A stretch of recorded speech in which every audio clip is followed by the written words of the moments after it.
Take the exit. Turn right into the drive-thru. Nope, I'm making dinner tonight. You don't have time. Josh has practice. Oh, that's right.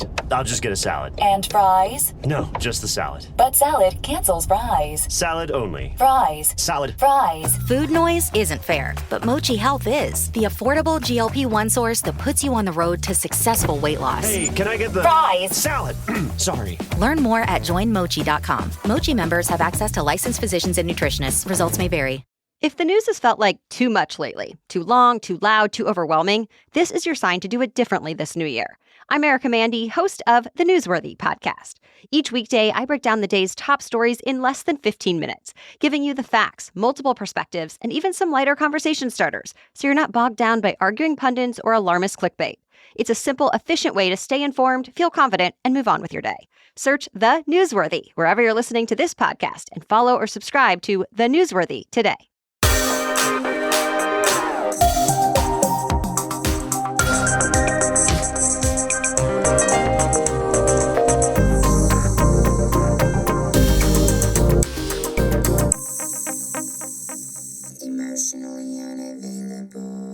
Hi, welcome to Emotionally Unavailable. This is truly a show about me and my journey. When I started Emotionally Unavailable, I thought I was just learning how to be more vulnerable. But somewhere along the way, vulnerability became transformation, emotional, spiritual, human. Every guest I've spoken with has been a mirror, a teacher, a reflection of something I was meant to see. These conversations aren't interviews, they're energy exchanges. I'm not here as an expert, I'm here as a student of life. And together, we're learning what it really means to open our hearts, to show up honestly, and to find connection in the spaces we once hid from. The journey back to ourselves starts here.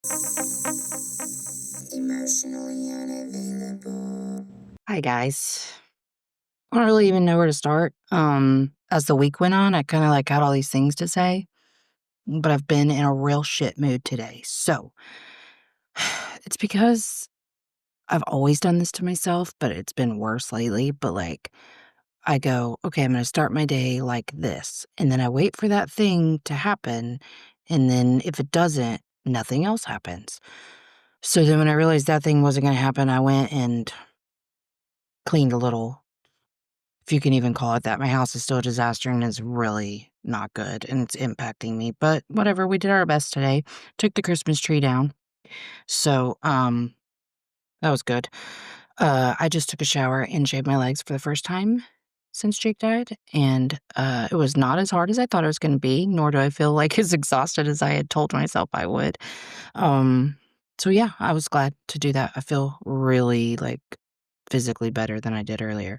That's the problem, is that I need to move more. I am definitely this week feeling the physical effects of a dysregulated nervous system.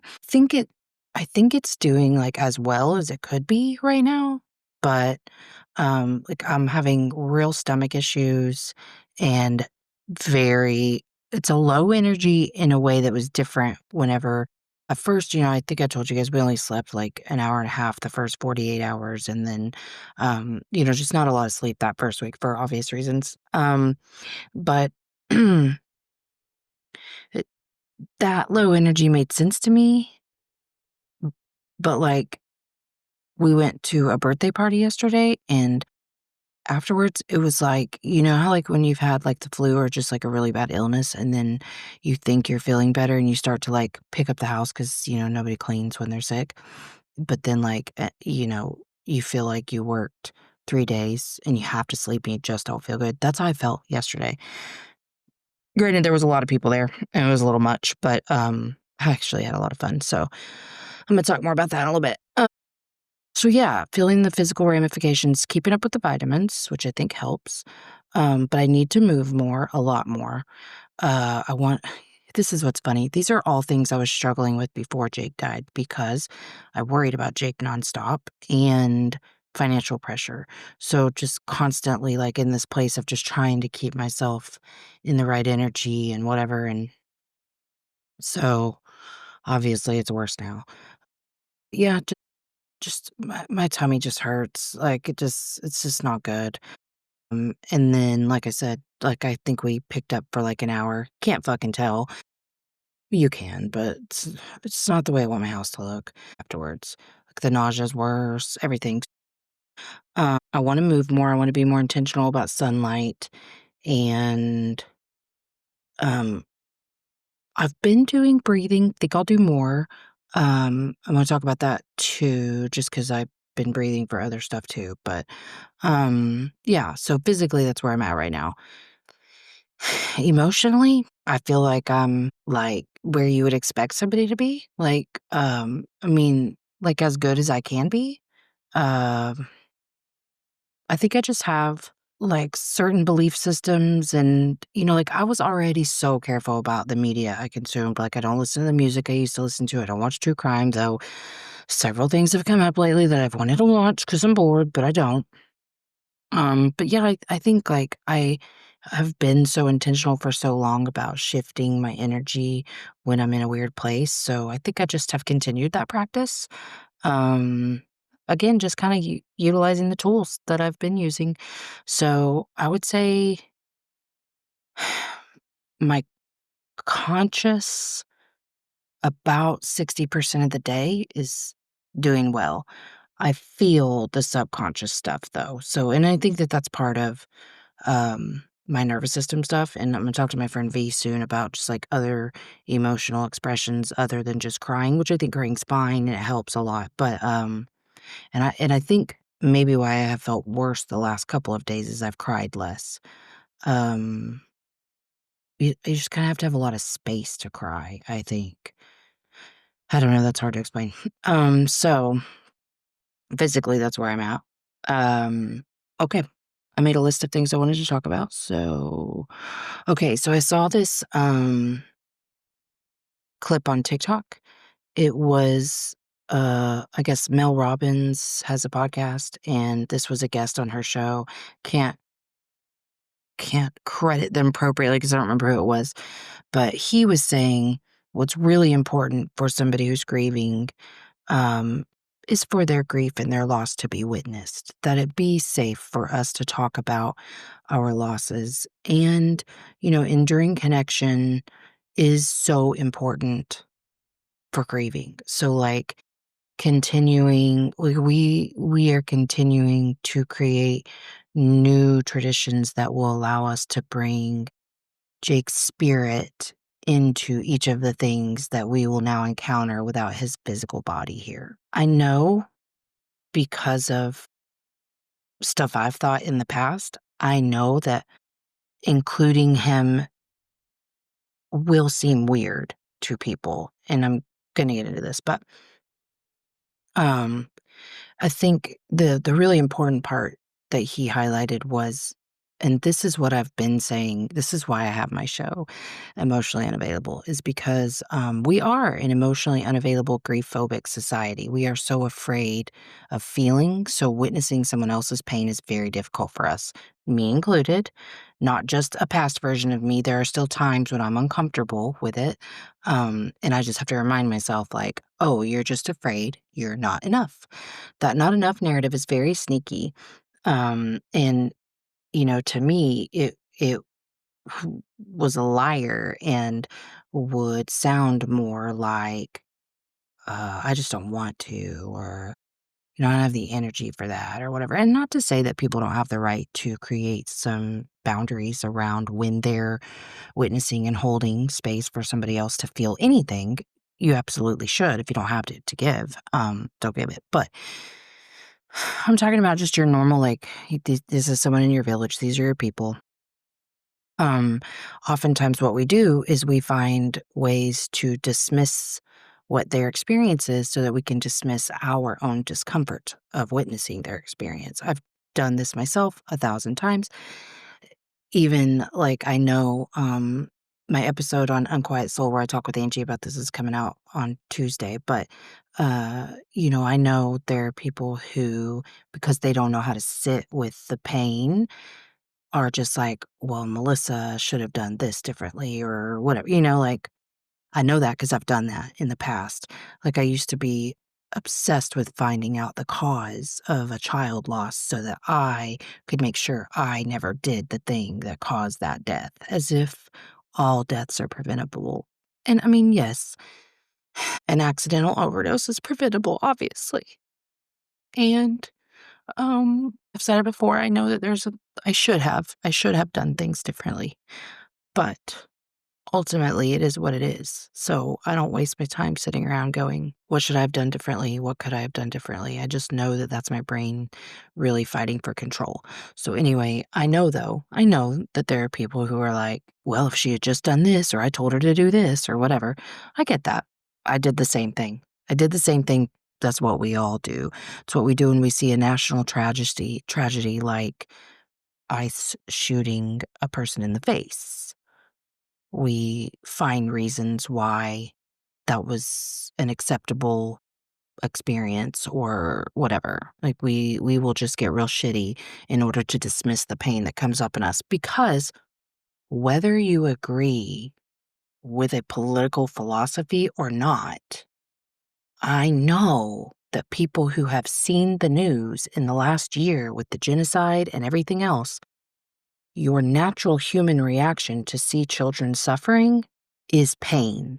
And then what we do is we go, all the reasons why I shouldn't feel this pain because they this, or that's what we do. That's normal for us as humans. That's the stuff I'm trying to change one-on-one through this show, is that no matter what you believe, that you stop and you witness your own pain too.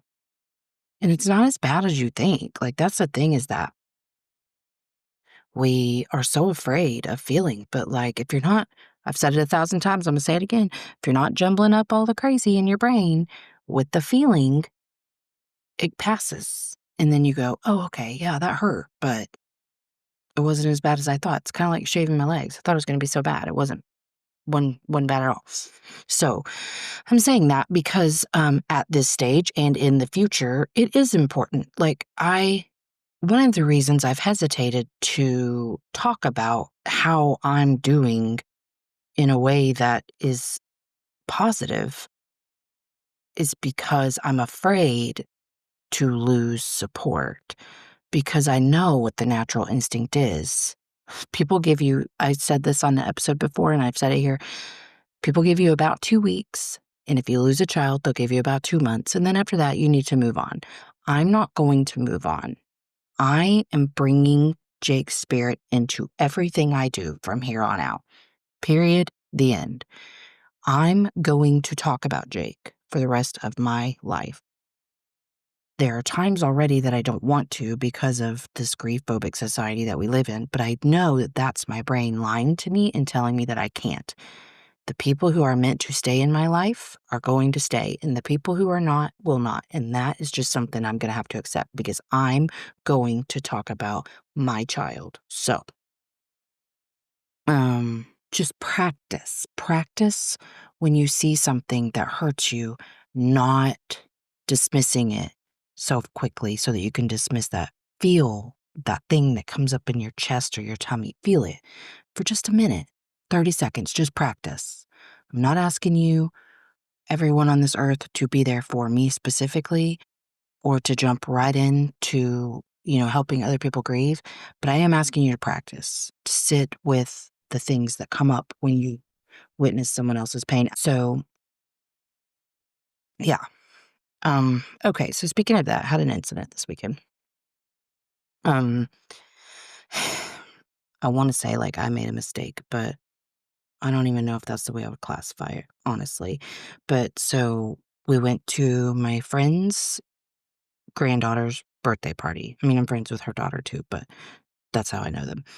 So, got her a gift, and now that Jake's gone, like, I'm just thinking about the way I want to like pour into other people's lives and, just be more intentional about things. So I actually just like folded a piece of paper and made her a little card.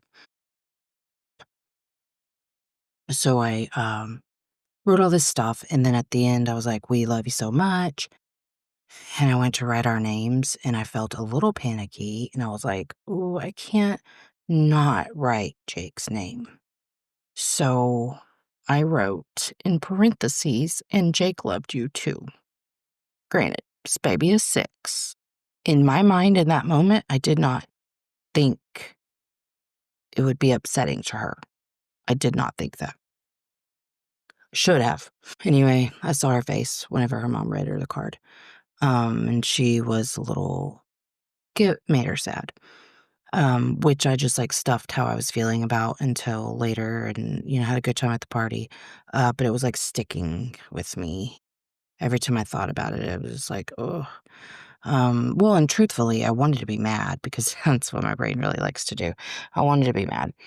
Um, and then that night, my friend's daughter, the mother of the child, texted me. We were talking about the party, and she said that the little girl said, "I liked Melissa's card, but it made me a little sad." Immediately pissed. So I like talked about it a little bit and got it out. I just had to realize too, like, just because I'm grieving doesn't mean like my triggers have changed a lot. Like feeling unseen or unworthy to be seen or not witnessed or dismissed is a trigger for me. That is not what anybody's intentions were at all. It was innocent. I mean, I should have thought about it. And actually, I don't think me feeling the need to include his name was the problem at all. I don't think there was a problem. That's why I'm talking about this. So, like, guys, if you hear me talk, like, I'm not upset with you, but this is my experience and I want to talk about it. So just please understand I'm not placing any blame on you. But I've thought and thought and thought about it. And I probably would be more careful with the little 6-year-old, but again, I plan to take Jake's spirit into anything that we do. So if I ever, I'm not really a Christmas card kind of gal, but if there were ever an occasion for me to sign our family's name, I will not leave Jake off, period. But I probably would not write the card in that manner again. It was like, we love it, because they're a part of our family. Like, we're like family friends, you know what I mean? So anyway, that was upsetting, but I just like realized like you're just triggered. And if it just like, I was just landing on this isn't fair, not fair other than like, just kind of whiny. Like, it's not fair that my son's gone and I even have to have these conversations. Um, and so I just sat with that for a little bit. And worked my way through it. But, it was really upsetting, but it was a first. That's not gonna be the last time something like that happens where my pain is making somebody else uncomfortable, and I think the reason that I got that my initial reaction was go to mad is because that's what it's always done, because that was confirmation of the bias I already had, which is like, you can't share your shit with people because it makes them uncomfortable. But that's the kind of shit I did when my dad died and my mom died, and I'm not doing that. I'm gonna talk about it. I'm I'm right here on a platform talking about it, and I'm gonna keep talking about it.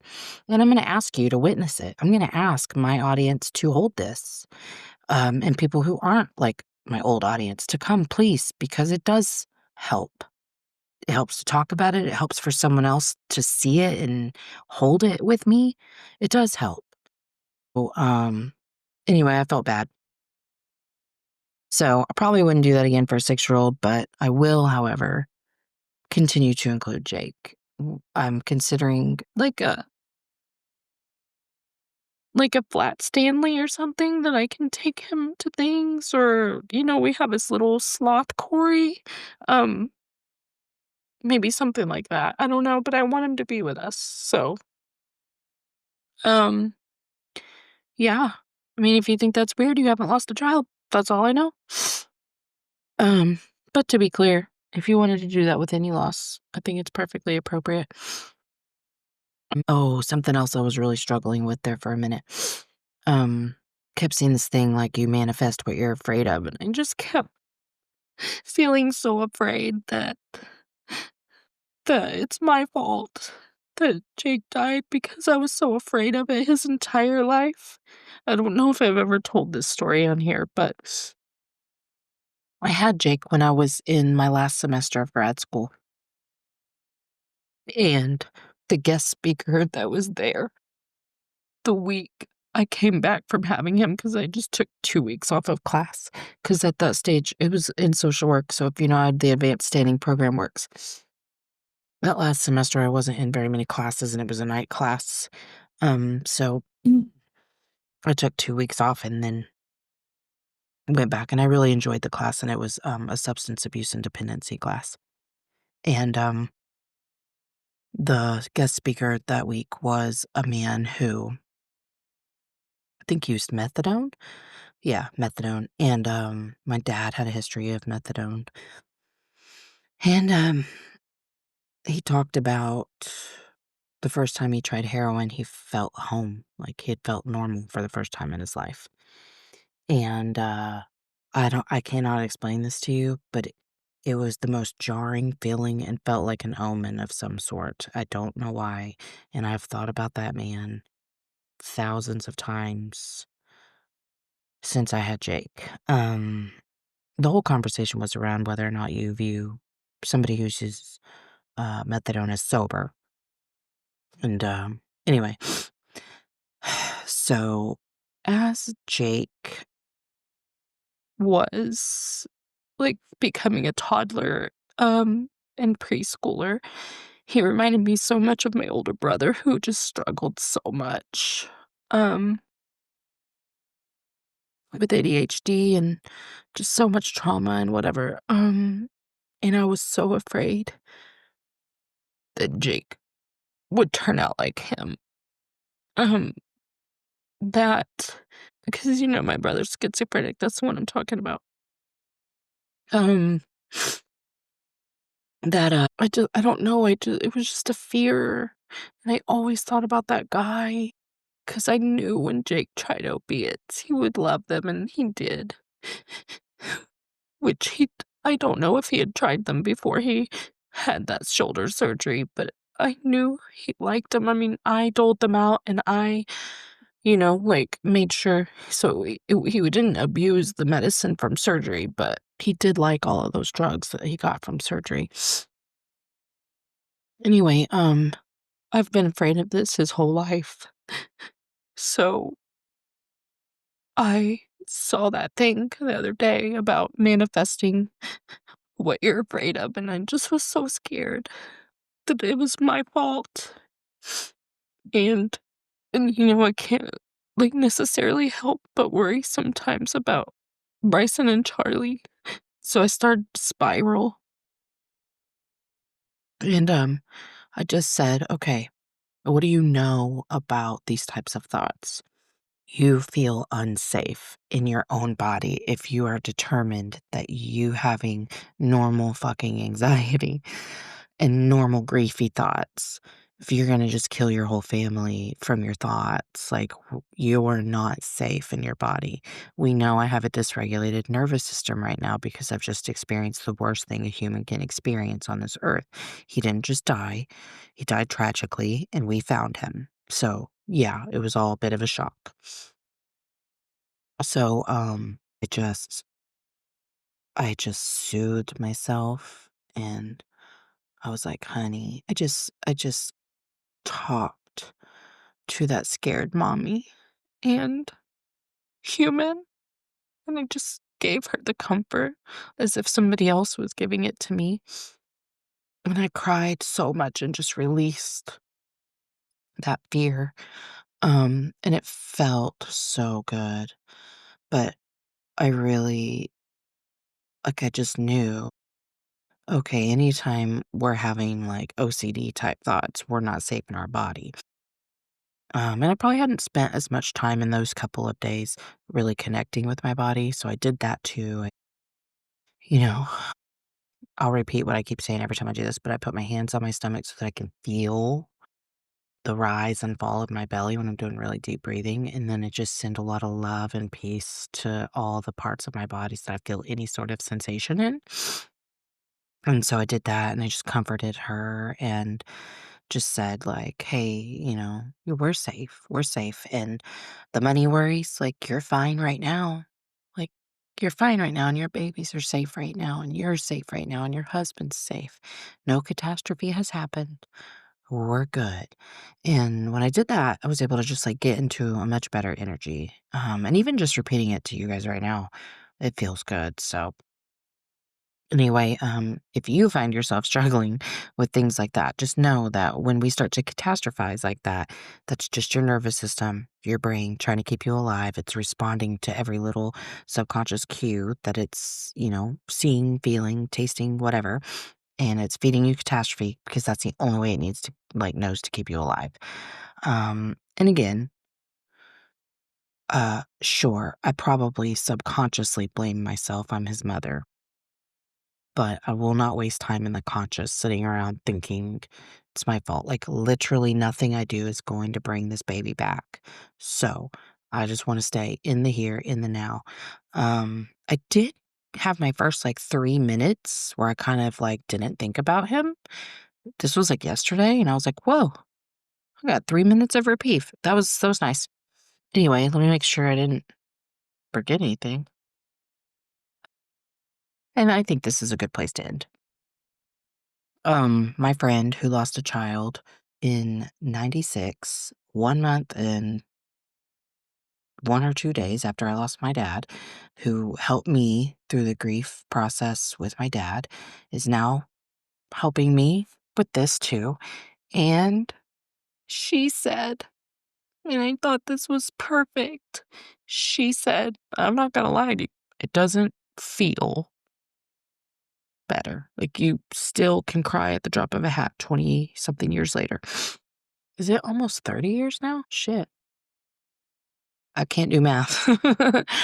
Um, wow, that's crazy because that's when my dad died too. Surely not 30. I'm 45. 30 years ago this year. That's insanity. Um, she said, what happens is grief creates this huge hole. And the hole isn't going to get smaller, but your life will become bigger than the hole. And I really liked that. I believe that. And I think at first when I heard that, I was like, yeah, I just gotta make the life bigger. And I just wanted to immediately go start doing things that were gonna make my life bigger. But my mind got the energy for all that.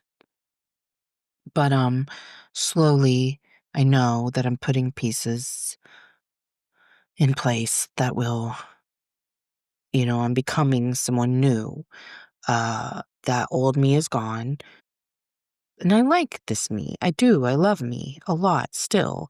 But I'm never gonna be a person who has 3 children on this earth, and I'm never gonna be that same person again. And so, um, this new life that I'm building will become bigger than this whole one day. It's just gonna take time to build it up. And so that's what I'm working on. Um, I'm having a real hard time doing things I, like, need to do. So some things, like with the podcast, I love doing it, so there's nothing about that. I mean, sometimes it's like, "Oh gosh, I got too tired and I have to post it a little later," whatever. It gives me life. The people I'm meeting are continuing to keep me anchored right now because the conversations are so beautiful and they're everything I love to talk about. Um, I wanna do more speaking gigs. I am asking people to please start subscribing to my Patreon or buy the merch, buy the workbooks, whatever. I'm just having a hard time doing things that I need to do to make money. So I am hoping that this new life I'm building is going to include more passive income that don't require me to like show up so consistently. Um, and I just hope this is the year that my public speaking takes off and, uh, maybe I'm gonna write a book. I don't know. But I have hope, and that's what's important. So thank you for that sage advice because I believe that. I believe my life is gonna get bigger than the hole. Right now the hole's just fucking big. So we're working on it. I do have wonderful friends who continue to support me and love me. And I'm just gonna say out loud, please don't stop, because I'm only okay because I do have support. So, like, I'm gonna need the support, which I'm sure feels overwhelming for my friends, but whatever.